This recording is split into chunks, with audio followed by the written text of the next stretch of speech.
অবশেষে হাসনাত আব্দুল্লাহ বিএনপির বিরুদ্ধে যুদ্ধের ঘোষণা দিয়েছে, নাসির উদ্দিন পাটোয়ারির পক্ষ হয়। দুই শব্দের একটি স্ট্যাটাস দেন কুমিল্লা ৪ আসনের সংসদ সদস্য হাসনাত আব্দুল্লাহ। দর্শক দেখতে পাচ্ছেন হাসনাত আব্দুল্লাহ এবং নাসির উদ্দিন পাটোয়ারির সমর্থকরা রাজপথে নেমে বিএনপির বিরুদ্ধে যুদ্ধ করতে।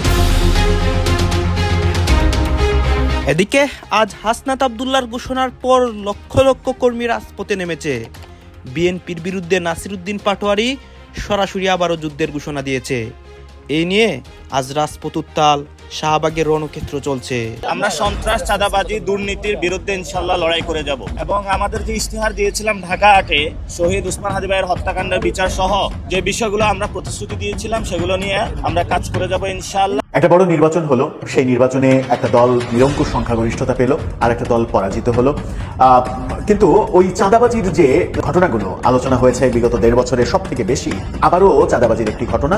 দারিদ্র্যকে জাদুঘরে পাঠানোর কথা বলেছিলেন ডক্টর মোহাম্মদ ইউনূস, তবে তার শাসনামলে দারিদ্র্য বেড়েছে আশঙ্কাজনক হারে। বেকার হয়েছে কয়েক লাখ মানুষ, বেড়েছে ঋণের বোঝা, খেলাফিতে দেশ হয়েছে বিশ্ব চ্যাম্পিয়ন। রাজনীতির দাবার চালটি সম্পূর্ণ উল্টে গেল। যে দলটিকে নিয়ে এতদিন নানা কথা হয়েছে, ইতিহাসের পাতায় যাদের অস্তিত্ব নিয়ে প্রশ্ন তোলা হয়েছে, তারাই কিনা আজ ক্ষমতার মূল চাবিকাঠি নাড়ছে। এমন ভাবে বলেন যেন ভূমিকম্প তৈরি হয়ে যায় চারিদিকে। হ্যাঁ, ভূমিকম্প, ওই নসুন্দির ভূমিকম্প সারা বাংলাদেশে হইতে হবে। আপনার এমপিদেরকে ডাইকা ক্লোজ ডোরে বসেন। একদিকে বিএনপি সরকার নিয়ে কথা হচ্ছে, অন্যদিকে আজকে হাসনাত আব্দুল্লাহ বিএনপির বিরুদ্ধে সরাসরি যুদ্ধের ঘোষণা দিয়েছে। দর্শক শ্রোতা, নাসির উদ্দিন পাটোয়ারি নির্বাচনে পরাজয় হয়েছিল, এই বিষয়টাকে কেন্দ্র করে এখন নতুন করে অনেক তথ্য আসে এবং নাসির উদ্দিন পাটোয়ারি তার নিজের মুখে অনেক কথা বলে। হাসনাত আব্দুল্লাহর এই ঘোষণার পর সারা দেশে একটা অস্থিতিশীল পরিবেশ শুরু হয় এবং হাসনাত আব্দুল্লাহর কর্মী, নাসির উদ্দিন পাটোয়ারি কর্মী সবাই একসাথে রাজপথে নামে বিএনপির বিরুদ্ধে। তারেক রহমানের ভিতরে এখন কাঁপুনি শুরু হয়েছে এবং দেশের রাজনীতির মধ্যে নতুন অনেক ঘটনা ঘটতেছে। হাসনাত আব্দুল্লাহ কি বলেছে এবং নাসির উদ্দিন পাটোয়ারির বক্তব্য সবকিছু দেখতে পারবেন একটি ভিডিওতে। আপনারা সম্পূর্ণ ভিডিওটি ধারাবাহিকটি কন্টিনিউ করবেন। ইফতারের পর সামাজিক মাধ্যমে দুই শব্দের একটি স্ট্যাটাস দেন কুমিল্লা ৪ আসনের সংসদ সদস্য হাসনাত আব্দুল্লাহ। এনসিপির মুখ্য সংগঠকের এমন পোস্টের পর সামাজিক মাধ্যমে মুহূর্তেই ছড়িয়ে যায়। হাসনাতের পর আরেকটি স্ট্যাটাস দেন এনসিপির মুখ্য সমন্বয়ক নাসির উদ্দিন পাটোয়ারি। তার স্ট্যাটাসও ভাইরাল হয়ে যায়। এনসিপির ওই দুই নেতার স্ট্যাটাসে কি বলা হয়েছে যা মুহূর্তেই ছড়িয়ে পড়ে, বিস্তারিত জানাচ্ছেন শেখ ফরিদ। জাতীয় নাগরিক পার্টির মুখ্য সমন্বয়ক নাসির উদ্দিন পাটোয়ারির ফেসবুক স্ট্যাটাস ভাইরাল হয়েছে। এর আগে এনসিপি দক্ষিণ অঞ্চলের মুখ্য সংগঠক ও সংসদ সদস্য হাসনাত আব্দুল্লাহর পোস্ট ভাইরাল হয়। 21 ফেব্রুয়ারি রাত 7:40 নিজের ফেসবুক অ্যাকাউন্টে একটি পোস্ট দেন নাসির উদ্দিন পাটোয়ারি। ওই পোস্টে তিনি লিখেছেন, ইনকিলাব জিন্দাবাদ, চাঁদাবাদ মুর্দাবাদ। পোস্টটি দেওয়ার সঙ্গে সঙ্গে সামাজিক মাধ্যমে ছড়িয়ে পড়ে। এই রিপোর্টটি লেখা পর্যন্ত পোস্টটিতে 1,63,000 রিয়েকশন, 12,500-এর বেশি কমেন্ট ও 4,500-এর বেশি শেয়ার হয়েছে।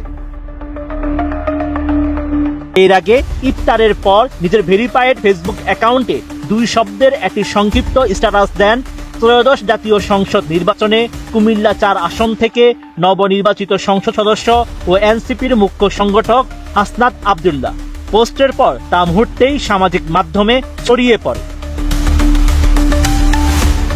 21 ফেব্রুয়ারি সন্ধ্যা 6:16 পোস্ট দেন তিনি। পোস্টে হাসনাত আব্দুল্লাহ লিখেছেন, ইনকিলাব জিন্দাবাদ। ইফতারের পর হাসনাতের স্ট্যাটাস মুহূর্তেই সামাজিক মাধ্যমে ভাইরাল হয়ে যায়। এই রিপোর্ট লেখা পর্যন্ত পোস্টটিতে 3 ঘন্টার মধ্যে 6 লাখের বেশি রিয়েকশন, 73,000-এর বেশি কমেন্ট এবং শেয়ার হয়েছে 20,000-এর বেশি। এর আগে সিরাজগঞ্জ জেলা প্রশাসনের এক অনুষ্ঠানে বিদ্যুৎ, জ্বালানি ও খনিজ সম্পদ মন্ত্রী ইকবাল হাসান মাহমুদ টুকু জানিয়েছেন, বাংলাকে যদি ধারণ করতে হয়, বাংলা ভাষাকে যদি মায়ের ভাষা বলতে হয়, তাহলে ইনকিলাব জিন্দাবাদ চলবে না। ইনকিলাব জিন্দাবাদ, ইনকিলাব মঞ্চ এগুলোর সঙ্গে বাংলার কোনো সম্পর্ক নেই। তার এমন মন্তব্যের পরই ফেসবুকে ছড়িয়ে পড়ে এমন স্ট্যাটাস।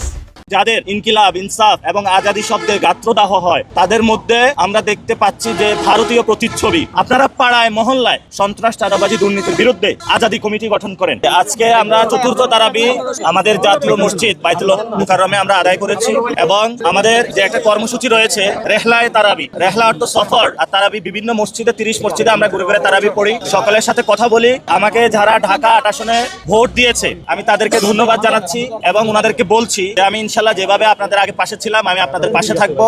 আমরা সন্ত্রাস, চাঁদাবাজি, দুর্নীতির বিরুদ্ধে ইনশাল্লাহ লড়াই করে যাব এবং আমাদের যে ইশতেহার দিয়েছিলাম ঢাকা 8-এ শহীদ উসমান হাদি ভাইয়ের হত্যাকাণ্ডের বিচার সহ যে বিষয়গুলো আমরা প্রতিশ্রুতি দিয়েছিলাম সেগুলো নিয়ে আমরা কাজ করে যাব ইনশাআল্লাহ। এবং আপনারা আজকে দেখেছেন একজন মন্ত্রী বলেছে যে ইনকিলাব শব্দ নিয়ে আপত্তি তুলেছেন ওনারা। আমরা বলবো যে ইনকিলাব, ইনসাফ, আজাদি এই সকল যে শব্দ রয়েছে এই সকল শব্দ আমাদের জীবনের অবিচ্ছেদ্য অংশ। কারণ এই শব্দগুলোর মাঝেই আমরা ভারতীয় আধিপত্যবাদের বিরুদ্ধে এই শব্দগুলা দিয়ে দাঁড়াই। এই শব্দগুলোর মাধ্যমেই যারা আমাদেরকে চাঁদাবাজি, সন্ত্রাসী এবং দুর্নীতির মাধ্যমে বাংলাদেশে অত্যাচার করতে চায় আমরা এই শব্দগুলা বলেই তাদের অত্যাচার বিরুদ্ধে দাঁড়াই ইনশাআল্লাহ। এবং যাদের ইনকিলাব, ইনসাফ এবং আজাদি শব্দে গাত্রদাহ হয় তাদের মধ্যে আমরা দেখতে পাচ্ছি যে ভারতীয় প্রতিচ্ছবি। যেই শব্দগুলা নিয়ে গাত্রদাহ আগে হলো শেখ হাসিনার হয়েছে, আওয়ামী লীগের হয়েছে, এখন হলো আমরা বলবো না পুরা বিএনপির মধ্যে অনেক লোক আছে যারা গুপ্ত ভারতীয় এজেন্ট। এটা হলো ইনকিলাব, ইনসাফ, আজাদি শব্দে চুলকানি শুরু হয় যে আমরা ঢাকা 8-এ একটা ইনসাফের রাজত্ব কায়েম করতে চাই। তো ফলত ওরা আজকে বলছে যে ইনকিলাব মঞ্চ কি? ইনকিলাব মঞ্চ হলো সেই জিনিস যেই জিনিস আপনাদের চাঁদাবাজি, সন্ত্রাস, দুর্নীতির যে মসনদ আছে সেটাতে হলো আগুন ধরিয়ে দিয়েছে। সেই জন্য আমরা আমাদের লড়াই চালিয়ে যাব ইনশাআল্লাহ। এবং আমাদের ইলেকশনের যে সিস্টেমটা রয়েছে এই সিস্টেমের মধ্যে অনেক ভুল ত্রুটি রয়েছে। অর্থাৎ এখানে চাঁদাবাজ, সন্ত্রাস, দুর্নীতিবাজ যারা তারাই সংসদে যাওয়ার সিস্টেম, এই সিস্টেম পরিবর্তন করতে হবে। জনপ্রতিনিধি জনগণের হবে, কোনো দলের হবে না, কোনো ব্যবসায়ী গোষ্ঠীর হবে না, কোনো দেশের হবে। এবং এই যে ডক্টর ইউনূস উনি যখন বিদায় নিল বিএনপিকে এত সুযোগ সুবিধা দিল এবং বিএনপি গণ অভ্যুত্থানের পরে সবগুলো মানুষ জেলে ছিল, যারা জনগণ বাংলাদেশে তাদেরকে মুক্ত করে দিল, তাদেরকে একটা ধন্যবাদ দিল না তারা। এবং যারা উপদেষ্টারা তাদেরকে এত সুযোগ সুন্দর করে এতগুলো আসন দিয়ে দিল, ডক্টর ইউনূসকে তো তারা একটা লাল গালিচা সংবর্ধনা দিতে পারতো, তাও দেয়নি। এই জন্য বলবো হলো বিএনপি একটা অকৃতজ্ঞ দল এবং মানুষের প্রতি অকৃতজ্ঞ। এবং যদি এই ধরনের অকৃতজ্ঞ হয়ে বাংলার মাটিতে তাদের লড়াই তারা চালিয়ে যায় তাহলে বাংলাদেশের মানুষ তাদেরকে একদিন ছুড়ে ফেলে দিবে। আপনারা দেখেছেন একজন মন্ত্রী সমঝোতার নামে চাঁদাবাজি জায়েজ করতেছে। বাংলাদেশে আমরা যতদিন জীবিত থাকবো ততদিন সংস্কার নিয়ে কোনো নয় ছয় চলবে না। সংস্কার বাংলাদেশে আমরা বাস্তবায়ন করেই ছাড়বো ইনশাআল্লাহ। এবং আওয়ামী লীগের যে দফা রফা করেছে এবং ভারতীয় হিজুমনি সেটাকে যদি বিএনপি নতুনভাবে পুনর্বাসন করার প্রচেষ্টা চালায়, যারা বিএনপির মধ্যে একটা প্রচেষ্টা চালাবে তাদের সাথে আমাদের শক্ত লড়াই হবে। আমরা বাংলার মাটিতে কখনো খুনি হাসিনাকে পুনর্বাসনের চেষ্টা মেনে নিব না ইনশাআল্লাহ। বলেছে তার মা কান্নাকাটি করেছে, আমাকে ভোট দিয়েছে, আমি সবাইকে ধন্যবাদ জানাচ্ছি। ওরা হলো সন্ত্রাসী। আপনারা এখন আমি ঢাকা 8-এর যারা ইয়াং জেনারেশন মা এবং বোনদেরকে একটা বড় স্পষ্ট জরুরি ঘোষণা দিতে চাচ্ছি। আমাদের এখানে 108টা কেন্দ্র আছে। আপনারা এখন এই প্রত্যেক কেন্দ্রগুলোতে আলাদা আলাদা নিজস্বভাবে কমিটি গঠন করে ফেলেন। যখন আমরা শেখ হাসিনাকে বাংলাদেশ থেকে বিদায় করেছিলাম তখন তো আমাদের কোনো ব্যক্তি যায় বলে নাই যে আমি এখানে সভাপতি, দরকার ছিল না। তো আপনারা পাড়ায় মহল্লায় সন্ত্রাস, চাঁদাবাজি, দুর্নীতির বিরুদ্ধে আজাদি কমিটি গঠন করেন। ধরেন 108টা কেন্দ্র ঢাকা 8-এ 108টা কমিটি আপনারা গঠন করে ফেলেন। আমি যাওয়া লাগবে না আপনাদের কাছে। আপনারা স্কুলে কেন্দ্রিক যে কেন্দ্রগুলো রয়েছে সেখানে এখন থেকে এজেন্ট প্রস্তুত করে ফেলেন। এখন থেকে নিজেরা আড্ডা দিয়ে স্বেচ্ছাসেবক বাহিনী তৈরি করেন যাতে আগামীতে কেউ ভোট চুরি করে আসলে আমরা তাদের দাঁত ভাঙা জবাব দিতে পারি। এবং যারা আপনাদের বাবারা টিচার রয়েছে, যারা প্রিজাইডিং অফিসার হবে তাদেরকে বলবেন আগামীতে যাতে কোথাও জীবন যাবে, কোথাও ভোট চোর, ভোট ডাকাতদের কাছে যাতে তারা মাথা নত না করে। শান্তিতে নোবেলজয়ী ডক্টর মোহাম্মদ ইউনূস, যিনি একসময় বিশ্বমঞ্চে দাঁড়িয়ে বলেছিলেন দারিদ্র্যকে জাদুঘরে পাঠাতে হবে, তিনি যখন বাংলাদেশের অন্তর্বর্তী সরকারের প্রধান উপদেষ্টার দায়িত্ব নিলেন তখন অনেকেই ভেবেছিলেন ইতিহাস হয়তো নতুন বাঁক নিতে যাচ্ছে। মাইক্রো ক্রেডিটের জনক, সামাজিক ব্যবসার প্রবক্তা, ৩-0 অর্থাৎ শূন্য দারিদ্র্য, শূন্য বেকারত্ব, শূন্য কার্বন নিঃসরণ, এই দর্শনের বিশ্বব্যাপী প্রচারক এই মানুষটি রাষ্ট্র ক্ষমতার কেন্দ্রে। প্রত্যাশা ছিল আকাশ ছোঁয়া, কিন্তু 18 মাস পর প্রশ্ন ততটাই বড়। প্রশ্নটা এখন খুব সোজা, আবার খুব কঠিনও। তিনি কি ব্যর্থ, নাকি পরিস্থিতি ছিল অজেয়?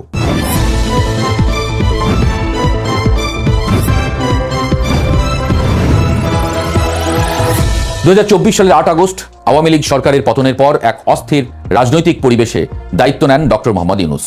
বৈষম্য বিরোধী ছাত্র আন্দোলন উদ্ভূত গণ অভ্যুত্থানের পর দেশ যখন কাঠামোগত সংস্কারের দাবিতে উত্তাল, রাজনৈতিক সমর্থন, আন্তর্জাতিক গ্রহণযোগ্যতা, নৈতিক উচ্চভূমি সব মিলিয়ে সুযোগ ছিল বিরল। তিনি নিজের পছন্দ মতো উপদেষ্টা পরিষদ গঠন করেন, বিশেষ সহকারী নিয়োগ দেন, সংস্কার কমিশন বসান। প্রশ্ন হলো এই সুযোগের কতটা কাজে লাগানো গেল? সমালোচকরা বলছেন প্রত্যাশা আর বাস্তবতার ব্যবধানটা বড় হয়ে উঠেছে। আন্তর্জাতিক সংস্থার হিসাব উদ্ধৃত করে বলা হচ্ছে তার আমলে প্রায় 30 লাখ নতুন মানুষ দরিদ্র হয়েছেন। ব্যক্তি খাতের বিনিয়োগ জিডিপির 24% থেকে কমে 22.48% নেমেছে। 4 দশকের মধ্যে নজিরবিহীন পতন। সরকারি বিনিয়োগের প্রধান সূচক এডিপি বাস্তবায়ন 10 বছরের মধ্যে সর্বনিম্ন।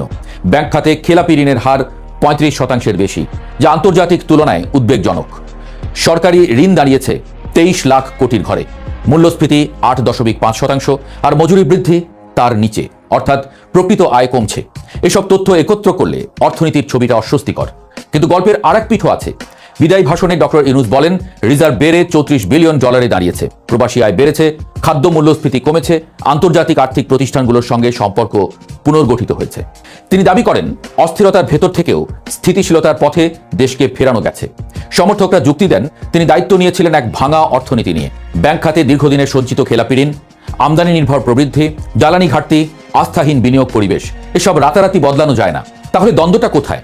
অর্থনীতিতে একটি মৌলিক প্রশ্ন আছে, রিজার্ভ কি লক্ষ্য নাকি উপকরণ?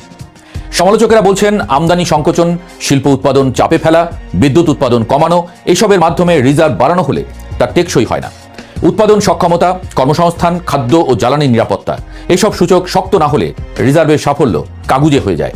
অন্যদিকে সমর্থকেরা বলছেন, মুদ্রা স্থিতিশীল করা, বৈদেশিক দায় সামলানো, আস্থার সংকট কমানো, এসবের জন্য রিজার্ভ শক্ত করা জরুরি ছিল। নীতি নির্ধারণী সুদের হার বাড়ানো হয়েছিল মূল্যস্ফীতি ঠেকাতে।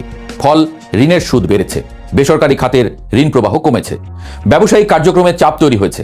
প্রশ্ন হলো, এটি কি অনিবার্য, short term pain for long term gain, নাকি নীতির ভারসাম্যহীনতা? আরেকটি বিতর্কের জায়গা, স্বার্থ সংঘাতের অভিযোগ। ডক্টর ইউনূসের প্রতিষ্ঠিত গ্রামীণ ব্যাংকের কর মওকুফ, শেয়ারের সরকারি অংশ 68টি আসন, মাত্র 68টি আসন নিয়ে রাজনীতির দাবার চাল কি সম্পূর্ণ উল্টে গেল? যে দলটিকে নিয়ে এতদিন নানা কথা হয়েছে, ইতিহাসের পাতায় যাদের অস্তিত্ব নিয়ে প্রশ্ন তোলা হয়েছে, তারাই কিনা আজ ক্ষমতার মূল চাবিকাঠি নাড়ছে। নির্বাচনের ফলাফল বলছে ক্ষমতায় বিএনপি, প্রধানমন্ত্রী তারেক রহমান। 212টি আসন তাদের পকেটে। কিন্তু বিশ্বাস করুন, আন্তর্জাতিক মিডিয়া কিংবা বিশ্বের বাঘা বাঘা পলিটিক্যাল অ্যানালিস্টরা বিএনপি বা তারেক রহমানকে নিয়ে যতটা না ভাবছেন, তার চেয়ে হাজার গুণ বেশি বিশ্লেষণ করছেন 68টি আসন পাওয়া জামায়াত ইসলামীকে নিয়ে। অনেকেই বলছেন, ইতিহাসের সবচেয়ে সুসময় পেয়েও জামায়াত ক্ষমতায় যেতে পারল না। কিন্তু যারা রাজনীতির অলিগলি চেনেন তারা মুচকি হাসছেন। তারা বলছেন, ক্ষমতায় না গিয়েও ক্ষমতার পথে এক বিশাল লাফ দিয়েছে দলটি। এটি কি নিছক একটি নির্বাচনী ফলাফল, নাকি বাংলাদেশের রাজনীতিতে এক দীর্ঘমেয়াদী পরিবর্তনের সূচনা? কেন আন্তর্জাতিক বিশ্ব জামায়াতের এই উত্থানকে মাস্টার স্ট্রোক হিসেবে দেখছে? আজ আমরা সেই গভীর বিশ্লেষণের মুখোশ উন্মোচন করব। দৃশ্যত 212 আসন নিয়ে সরকার গঠন করেছে বিএনপি, কিন্তু এই নিরঙ্কুশ বিজয়ের আনন্দের মাঝেও একটি নাম বারবার উঠে আসছে, সেটি হলো জামায়াত ইসলামী। স্বাধীন বাংলাদেশের 55 বছরের ইতিহাসে প্রথমবারের মতো প্রধান বিরোধী দলের আসনে বসেছে তারা। আসন সংখ্যা 68, যা তাদের ইতিহাসে সর্বোচ্চ। 2001 সালে বিএনপি যখন জামায়াতকে সাথে নিয়ে 2/3 আসন পেয়েছিল, তখন আওয়ামী লীগ মাত্র 62টি আসন পেয়ে বিরোধী দলে গিয়েছিল। মজার ব্যাপার হলো, ঠিক তার পরের নির্বাচনের সেই 62টি আসন পাওয়া দলটি 230 আসন নিয়ে ক্ষমতায় ফিরেছিল। ইতিহাসের এই সমীকরণ কি জামায়াতের পক্ষে কথা বলছে? আজকের এই 68টি আসন কি আগামীর 200 আসনের ইঙ্গিত? প্রখ্যাত সাংবাদিক নুরুল কবিরের একটি কথা এখানে প্রণিধানযোগ্য। তিনি বলেছেন, যে দল বাংলাদেশের স্বাধীনতার বিরোধিতা করেছিল, স্বাধীনতার 55 বছর পর একটি নিরপেক্ষ নির্বাচনে সেই দলই 68টি আসন পেল, এটা তাদের জন্য কোনো সাধারণ ঘটনা নয়, এটি একটি বিশাল বিজয়। অর্থাৎ রাজনীতির মাঠে তারা নিজেদের অপরিহার্য প্রমাণ করতে পেরেছে। তবে আন্তর্জাতিক মিডিয়াগুলো এই উত্থানকে দেখছে ভিন্ন চোখে। ব্রিটিশ গণমাধ্যম দ্য গার্ডিয়ান হেডলাইন করেছে, বাংলাদেশের নারী স্বাধীনতা এখন ঝুঁকির মুখে। তাদের সংখ্যা একটি ইসলামপন্থী দলের এমন শক্তিশালী অবস্থান নারীদের অধিকার খর্ব করতে পারে। অন্যদিকে রয়টার্স বলছে, জামায়াতের এই উত্থান দেশের মডারেট বা মধ্যপন্থী মানুষের কপালে চিন্তার ভাঁজ ফেলেছে। তবে মার্কিন মিডিয়া এনপিআর এর সুর কিছুটা ভিন্ন। তারা বিষয়টিকে এতটা ভয়ের চোখে দেখছে না। কেন এই ভিন্নতা? কারণ জামায়াত এবার যে খেলাটা খেলেছে তা পশ্চিমা বিশ্বকেও ধোকায় ফেলে দিয়েছে।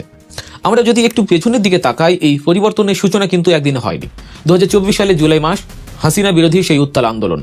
রাজপথে তখন একমাত্র সুসংগঠিত এবং সংঘবদ্ধ শক্তি ছিল জামায়াত ও শিবির। তাদের সেই প্রতিরোধের কথা কি অস্বীকার করার উপায় আছে? হাসিনা সরকারের পতনের পর সরকার গঠনেও তাদের ভূমিকা ছিল অত্যন্ত গুরুত্বপূর্ণ। সেই অবদানের প্রতিদান কি তারা এখন পাচ্ছে? দেশের সবকটি পাবলিক বিশ্ববিদ্যালয়ে ছাত্র সংসদ নির্বাচনে তাদের বিজয় সেই ইঙ্গিতই দিয়েছিল। আন্তর্জাতিক মিডিয়া তখনই নড়ে চড়ে বসেছিল। তারা একে দেখেছিল ইসলামিস্টদের উত্থান হিসেবে। কিন্তু জানুয়ারি মাসে রয়টার্সের এক দীর্ঘ প্রতিবেদনে উঠে আসে এক নতুন তথ্য। তারা বলছে জামায়াত নিজেকে নতুন করে গড়েছে। রয়টার্স তাদের প্রতিবেদনে লিখেছে জামায়াত এবার হিন্দু প্রার্থী দিয়েছে। এটি তাদের একটি বিশাল কৌশলগত পরিবর্তন।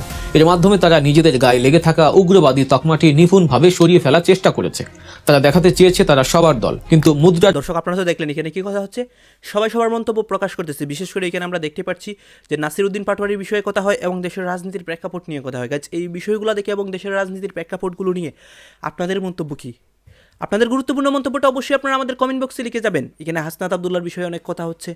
গাইজ, আমি আবারও বলতেছি, আপনারা আমাদের কমেন্ট বক্সে আপনাদের মতামত লিখে যাবেন। সর্বশেষ আপনাদের কাছে আমাদের একটা রিকোয়েস্ট থাকবে, আপনারা আমাদের চ্যানেলের নতুন দর্শক হয়ে থাকলে চ্যানেলটি সাবস্ক্রাইব করবেন এবং পাশে থাকা বেল বাটনটি বাজাবেন যাতে করে নেক্সট ভিডিওটা সবার আগে আপনাদের কাছে পৌঁছে যায়। ধন্যবাদ।